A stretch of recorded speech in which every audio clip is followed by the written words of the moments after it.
What's up guys, this is iTweaks here, and today I decided to go ahead and put together a top jailbreak tweaks video for the iPad. Now in this video I'm going to be using the iPad Air, but this is obviously going to work with the iPad mini as well. So there's a lot of tweaks that we're going to be covering in this video, so let's go ahead and get started. So the first tweak I want to talk to you guys about is called OXO 2. Now if you guys haven't heard of OXO, it's basically a really awesome app switcher, and I even like OXO 2 better on the iPad than I do on the iPhone, just because there's a whole lot more real estate and everything's spread out a little bit more, and it seems like everything fits a little bit better on the iPad. So you can see right here, if I go ahead and activate our app switcher, you can see that we get the original app switcher right up here, and then we also have the control center integrated into our app switcher. So we have our brightness slider, airdrop, airplay, your volume, media controls, as well as all your toggles right here. So this looks really nice and it's very intuitive. You can see right here, if we want to bring down an application or open it up, you can just swipe down with your finger just like that, and it has that nice little animation. Also, if we want to close all the applications out, you can easily just swipe up right here and then tap to close all apps right there, and it's going to close out of all your applications right there in one fell swoop. You also have a really cool feature with OXO 2, and that's if you enable the quick switcher, which is basically just swiping up on your corner of your iPad right there, and you can swipe through all of your applications just like that. So really cool tweak. Now keep in mind, I'm going to be showing you a glimpse of all these tweaks. I'll give you a good idea of what these do, but if you want a real in-depth look at all of these tweaks that I'm going to be showing you today, then make sure to check the links in the description below, because I've probably done a complete review of each of these tweaks so you can get an in-depth look at those. So the next tweak I want to talk to you guys about is called Activator. So if we swipe over here to Activator right here and we open that up, basically what this is going to do is allow you to assign gestures and make that gesture perform an action. So to give you an example right here, if we wanted to make this gesture anywhere, so we can do this gesture on any portion of our device, doesn't matter where we are, within an application, on the lock screen, on the springboard. You can see if we do a 5-finger pinch, what we're going to do is go all the way down here to compose a new mail. So we're going to go back and do a 5-finger pinch just like that, and it should automatically compose a new mail. Easy as that. So that's what Activator does. There's a ton of different things that you can do with this tweak. Highly recommended, and it should be a staple in every jailbroken device. Next tweak I want to talk to you guys about is called Pro Widgets. Now what this is going to do is allow you to put these widgets directly on your springboard that you can snap into place, resize, and actually use on the fly. So you can see right here, if I just do some gestures, all you have to do is make sure that you set these up in Activator. So I just set up an Activator method for the messages widget to be a swipe down on the right side of the screen. So we're just going to move that over here, and we're also going to resize the application just like that. Now if we swipe up, you're going to see that we got a new mail widget right here. So we're just going to double tap, and that's going to go directly right there, but you can rearrange them as well. So if I go over here, swipe down, let's swipe up, and you can see we have the alarm one. Now the cool thing about this is you can minimize these, you can stack them over one another just like that, and then whenever you want to get rid of them, you can just double tap on them, they're going to delete. Now if you want to actually interact with these widgets, then you would just tap on it, open it up, and then you can type in whatever you'd want. You can send a mail very easily just like that. So let's go ahead and open up some more right here. So we have the alarm, let's close that. Looks like I accidentally opened up Facebook here. So we're going to close out of Facebook real quick, and let's swipe across just like that. So here's our browser. So if we wanted to go to a website here, we would just type something in just like iPhoneHacks.com, click go, and then it's going to automatically open this up directly in a widget. And then again, just go ahead and minimize it, and then it's out of the way. Again, there's a lot of stuff that you can do with Pro Widgets. If you want to see a full in-depth review, make sure you check in the description for a link to that video. So the next tweak I want to talk to you guys about is called CleverPin. Now one of the things that CleverPin does is allow you to deactivate your passcode when you're on a known network. So you can see right here, if I go back to my lock screen and we open that up, you can see if I swipe over, I have a passcode. So if I go ahead and open up and go into the settings here, and now I'm going to toggle on connected to network, and then I have my network assigned right here. So that means that I don't have to type in my passcode anymore. So let's go ahead and go to the lock screen, and then when I swipe across, you can see that it automatically unlocks. So again, this is called CleverPin, and it's nice to have set up for your home network. So the next tweak I want to talk to you guys about is called CC controls. So you can see right here, if I swipe up on my control center, you'll see some new buttons right here. Now a lot of people have this tweak as well. It's a very popular tweak. So you can see right here as I swipe through, there are a ton of different toggles that you can choose from. So if we wanted to kill all the applications, then we can just tap this button. It would close out all of the applications running in the background. If we wanted to activate our app switcher, then we would just tap right here and it's going to automatically activate the app switcher. So there's a ton of different stuff that you can do right here. If we wanted to swipe down to CC controls and open that up, you'll see that you have theming options, you have lock screen restrictions, advanced settings, and then right below that you have your enabled toggles as well as all of your disabled toggles. So if you want to put one down here to disable it, then you can easily do so. So multitasking is gone. So now if we just swipe up and we swipe all the way over to the left, you can see that the multitasking toggle is gone. So a lot of really helpful toggles in CC controls. Definitely recommend checking this out. Next up, we have a tweak called By Default 2. Now what this is going to do is allow you to change your font system-wide. So you can see right here that the labels under my icon have changed fonts, and you can do this all within By Default 2. Now one thing to keep in mind while you're looking for By Defaults or fonts for By Default 2, you want to make sure that you're downloading the fonts for By Default 2, and they'll usually say that this is for By Default 2 or By Default 1. So you can see right here, if we open up Cydia, the easiest way to look for these fonts is to just go back. Let's close out of that, and we're going to go to sources, and then we're going to go to Mod My Eye, and then we're going to scroll down here to fonts, which says By Default 2. So we're going to open that up, and then these are all of your fonts. So you can see that we just tap on this, and you can look at screenshots and they'll give you a view of what these fonts actually look like. Looks like this one doesn't.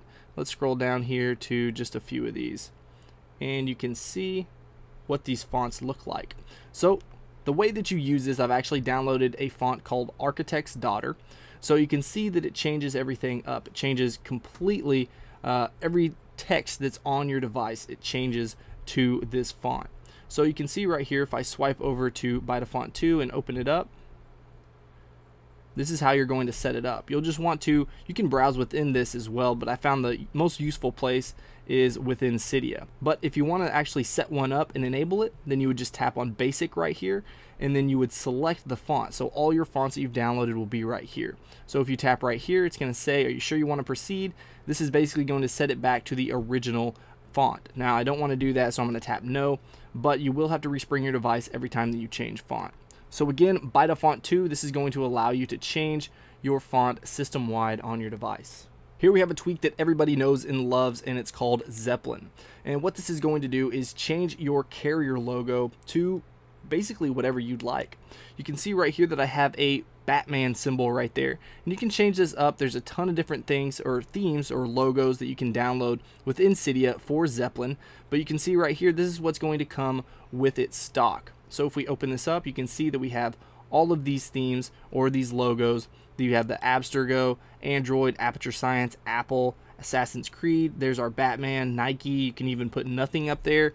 You even have the Triforce right there. So you can basically set this up however you'd like, and there's no respring required. So you can see if I tap on Apple, boom, it already automatically changes. So a lot of cool themes or logos right there for Zeppelin. And if you want to download more, then just look for those in Cydia. Next up, we have a tweak called Controllers for All. Now what this tweak is going to allow you to do is use a controller on your device to play games. Now this is going to support a lot of different controllers. In this video I'm going to be using the PS3 controller, and it's very simple to set up. All you need to do is download a software program called 6Pair, and then just plug in your iPad as well as your controller into your Mac or your PC, and then follow the instructions for there. It's literally just a click of a button and it pairs the two devices.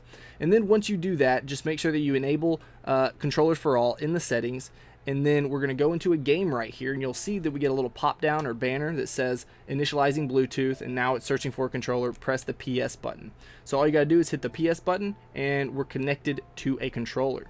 So now all we need to do, you can see that I'm just using the controller right here to actually play this game. It's as simple as that. There's not a whole lot of setup for this. You can see that I'm using this completely with the controller right here, and I don't have to actually touch the iPad or anything like that. So highly recommend checking this out if you're into gaming on your iPad. Next, we have a must-have tweak called Winterboard. Now, if you don't have Winterboard, then you're not going to be able to theme your icons, and if you're jailbroken, one of the main things to do to your device is change the look and feel. So with Winterboard, all you need to do is just go into Cydia, download Winterboard, which is right here, and then you can actually start downloading themes to accommodate your taste and change what you want your device to look like. So we would just tap on select themes, and then here are all my themes right here. The one I'm actually using is called Iris. So if you want to download that, it's spelled A-Y-E-R-I-S, and it basically just changes the look of your icons. So if you're a fan, definitely check it out. Next, we have a tweak called Video Pane. Now this is really helpful, especially on the iPad. It does work on the iPhone, but in my opinion, it just works better on the iPad because you have more real estate. But if you see right here, if we go into YouTube, and we're going to start playing a video here, and it's going to allow us to detach that video and then keep it on our springboard. So let's just go and start to play this video right here. And then we should get a pop-up right here that says detach current media into Video Pane. So just tap detach, and then we're going to have a small media player that's going to play this video right here. So if we hit the home button, you can see that we still have the video right here. And then you can just move this wherever you'd like to, and it snaps into place just depending on where you have it, just like that. And if you want to go full screen, then you can do so just like that, and then you can start playing it again. And you can also resize the windows on your springboard. You can just pinch to zoom just like that. And to dismiss it, just double tap. Next up, we have a tweak called Barrel. So you can see right here that my page animation can change very easily, and this is just the cube inside, but you can change. There's a ton of different ones that you can use. You can use page slide down. I'll show you that one right here. And if we go back, we have cube outside. This is kind of one of my favorites. You can see that it kind of cubes outside. There's kind of a big gap right there on the iPad, so it doesn't look quite as good as it does on the iPhone, but there's still a ton of different animations that you can change to just by going into the settings here and selecting it, as you can see right there. So definitely check out Barrel if you want to change up the way that your iPad page animations look. Next up, we have a tweak called Swipe Selection Pro. So let's go ahead and open up something that we can type something on, and this is Pro Widgets once again. Now if we start to type stuff, usually we're going to make spelling errors or mistakes, or maybe we want to change something up, how it sounds or what it says. Now the easiest way to do that is by downloading Swipe Selection Pro. So you can see right here, if we swipe across on the space bar, you can actually place that cursor wherever you'd like. Also, if we hold the shift key and swipe across, it's actually going to highlight all that text, and you can just delete that if it's just gibberish and you don't want it there anymore. Now you can actually set this up in the settings to do a few different things. So let's go ahead and jump into the settings here, and you can see this is the swipe selection settings panel, so make sure that obviously you have this enabled. You also have the option to triple tap the shift key, which is going to toggle on swipe selection on or off, so you can just toggle that on right there. Right below that, you're going to have your swipe area, so I have it set to just the space bar right now. The default is the whole keyboard, and then right below that, or in the middle, you can see it's everything but the space bar, so you can set that up however you'd like. Going down, once again, we have sensitivity, so you can do this from normal, reduced to insensitive, just depending on your preference. And you also have your swipe speed from slowest to fastest right there. And then you also have the 3-finger swipe, which is preferable to be only used on the iPad, just because there's a little more real estate for this. And what this does is allow you to go to the beginning of the document or to the end of the document. So if you do a lot of typing on your iPad, then definitely check out Swipe Selection Pro. Next up is iFile, which I highly recommend just because it's going to give you access to all the files on your device. So you can see right here, if we go into iFile, it's going to open right up. Now, this is where you're going to be able to navigate through certain paths to get to everything that basically makes up the OS on your device. So let's, for instance, say that we wanted to install a brand new theme, but we have to do it manually. So the easiest way to do it is just back all the way up right here, and then we're going to scroll up here and tap on Library. Once you tap on Library, then we're going to scroll down to Themes, open that up, and then here are your themes. So once you've copied that theme to manually install, all you need to do is tap Edit, and then paste that in just by hitting the little paste button right here. So really it's as simple as that. But that's not the only thing that you can do with iFile. You can do an endless amount of things, but just make sure that you're careful of what you're doing and you know what you're doing before you do it, because deleting specific plist files or just a lot of the different files can actually break your device. So make sure you know what you're doing before you mess with it. Flux is another really nice tweak that's going to allow you to browse on your device at night without actually hurting your eyes. So it makes it a whole lot easier on your eyes. You can see right here, if we enable this, this is only an iPhone application, so it doesn't actually go into landscape mode right here. But you can see that if we enable Flux and we take this down, it actually gives an orange tint to the entire screen, and it's actually a whole lot nicer to use at night. So if you haven't tried this out, I highly recommend it. It's definitely worth the time to download this for free. Another app that I use a lot on my jailbroken iPad is iCleaner. So if we go right here and we tap clean, it's going to automatically start cleaning up all the unused files on my device. Now you can obviously set this up to go into specific areas or not go into specific areas, so you can set this up however you'd like, but I have mine set up to the default, and you can see right here it's about to finish up, and then it's going to tell me how much space it's actually cleared up. So it does pop up a little ad right here that you always have to close out of, and then it freed up 154 megabytes of space, which is not a whole lot, but it is still quite a bit for a 16 gig iPad. Once it's done, it's going to automatically respring. InfiniDock is another really cool tweak that's going to allow you to put as many applications as you want right there in the dock. So you can see right here, if we just start to drag these down, you can see that they just go right in, and then you can actually scroll through. So you can put as many applications as you want into your dock just like that. So definitely worth checking out. Now if we go into our settings here and we scroll down to InfiniDock, I'll show you some of the settings you have. You have icons per page. You can change that up from 1 all the way to 10. You have the scrolling bounce enabled, so if you're swiping across and you don't have any more applications, then it's going to kind of bounce back and forth. You also have the scroll bar style, so you have your white, your black, or disabled, which is basically just going to put a little scroll bar on there. We'll actually turn that on right now just for you guys to see what that's like. You can also start this at a specific page if you want to, if you have paging enabled, and then right below that you have your scrolling, which is obviously something that we want, and we have paging, so turning that on is going to snap across each page, and you have your scrolling snap, so it's going to snap across. So we'll turn those both on. So again, if we swipe across, we actually don't have any more applications in there. Let's put a few right there. And now when we swipe across, it's going to page all the way over and snap across just like that. And it's actually really hard to see, but there is actually a scroll bar right down here, and you can kind of see it moving across as I move my finger. Next up, we have a tweak called Nitrous. Now, it's kind of hard to show you this side by side just because I only have one iPad at the moment, but what this does is allow you to unlock the faster Nitro JavaScript JIT compiler that is normally reserved for the Apple's stock apps on iOS devices. So this is actually supposed to dramatically improve the JavaScript performance in web-oriented apps like Chrome, Facebook, Twitter, Alien Blue. I mean, it's even up to 4 to 5 times faster speeds. So this is a 99-cent tweak that you can check out in Cydia. Next up, we have a tweak called Cydget. Now, what this tweak does is you can see if we go into our settings here and we scroll down to our Cydget settings, which you actually have right here, and we tap on Lock Cydget Order. You can see right here, these are all the Cydgets that we have installed. Now you can select multiple of these, but right now the only one that I have active right now is Typo5. Now if you activate or deactivate any of these, then you're going to have to respring your device. So I have Typo5 enabled, so you can see right here what it does. If we go to our lock screen and we come back, you can see that it adds this nice Cydget right there on the lock screen. It says, guess what? It's Sunday, the 13th of July at 15:55 p.m.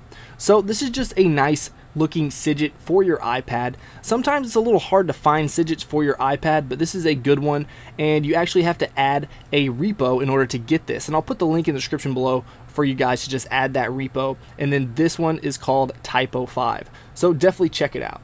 Next up, we have a tweak called OS Experience. Now this is a $10 tweak, so you definitely want to check out the full review that I did of this tweak when it was released right in the description below. So I'm not going to be able to get through all of the features in this tweak, but I'm going to show you a quick rundown of what this can do. It basically changes the entire way that you use your device. So you can see right here that we don't have any applications on the springboard. All we have is our dock. But if we do a 5-finger pinch, then here are all of our applications. So you can open those up from right there. Now if we do another 5-finger pinch, you can see that those go away. Now this is where all of your windows are going to be. So if we do a 4-finger swipe up, then you can see that we can have multiple desktop instances. So this is our first step desktop, and if we want to add another one, then we would just tap the plus, and you can see that we can add up to 5 different desktops. Now if you want to choose your desktop, you can obviously just tap on them right there, or you can swipe across and select them that way. Now if we wanted to open up an application, let's say we were going to open up Safari. So we open that up, and here it is right here up at the top. So now we're going to bring that down just by swiping down with 4 fingers. And now if we wanted to actually resize or put this on another desktop, you can see all we have to do is swipe down with 4 fingers. And you can see we get a little title bar right here. So we can either close out of the application or we can minimize it. So if we tap the minimize, you can see that it goes into a window mode. And then we can move this around right here. Now you can also resize it just by tapping and holding and swiping your finger up or down right here on the full screen, or if you just tap that, then it's going to go directly to a full screen. Again, 4-finger swipe down, tap on that, and then if we do a 4-finger swipe up, it's actually going to go to our desktop view. Now let's say that we wanted to move this window to another window or another desktop. All you would do, tap and hold, drag it over, and then when we swipe over to our second desktop, we can bring that down, and there it is right there. Now let's say we wanted to open up 2 separate applications at the same time and multitask with them. Okay, so now we have iFile open, so we're going to do a 4-finger swipe down, we're going to tap on minimize, and then we're going to put this iFile on that same desktop, so the desktop 2. So we're going to swipe up with 4 fingers, we're going to pull it over to desktop 2, swipe over, 4 fingers swipe down, and then we can see how this works. You can pull this all the way over to the left, and it's going to go into portrait mode and then snap into place to half of the screen. Again, you can do the exact same thing with iFile, and you can see how this works. Now you can actually use these side by side. So if we wanted to go to Apple, and we're just going to say we're going to be scrolling through our iFile right here, you can actually scroll on both of these at the exact same time. So this is a huge plus for all of you hardcore multitaskers. But really this tweak has a lot of things that you can do with it, and there's a ton of features, and I highly recommend checking out the full review in the description below. Next up, we have a tweak called Springtomize 3. Now what this tweak does is basically give you the ability to package all of those singular tweaks into one extremely large tweak. So this is going to give you a ton of different things that you can do to your device. So you can see right here, if we tap on animations, then you can see that we can actually change the page scrolling animation just like we can with barrel. So you're going to have all these different animations. Now you will have to respring your device in order for these changes to take effect, which is kind of a bummer. Also, another bummer is that Springtomize 3 only works in portrait mode. I think that should be a crime that it doesn't work in landscape mode on an iPad, but I digress. Right here we have App Slider, which is basically Springtomize 3's name for the app switcher, and you can see right here that you can hide the icons if you want to do that. You can resize the pages of the app switcher. Right here we have the home action, so you can change what the home action does, so you can actually make it respring if you want to do that. Right here you have the ability to change how inactive apps are handled. So if you tap on that, you can darken them, blur them, hide them, or just leave them as default, which is basically what I do. Now of course there's a ton of different things to cover with Springtomize 3, and I'm not going to go through every single thing that you can do with this just because I think I have a 20-minute video on this. So if you want to check out everything that Springtomize does, and I mean every single thing, I go through all of it, then definitely check out the link in the description below and you can see everything for yourself. So you guys asked for a top tweak video for the iPad, so here it is. Let me know what you guys think about it in the comments below. And if you guys have any other ideas for new videos or what you guys want to see, then let me know in the comments below as well. Alright guys, if you enjoyed this video, please hit that like button. If you want to see more of my videos, then go ahead and subscribe. Alright guys, until next time, peace.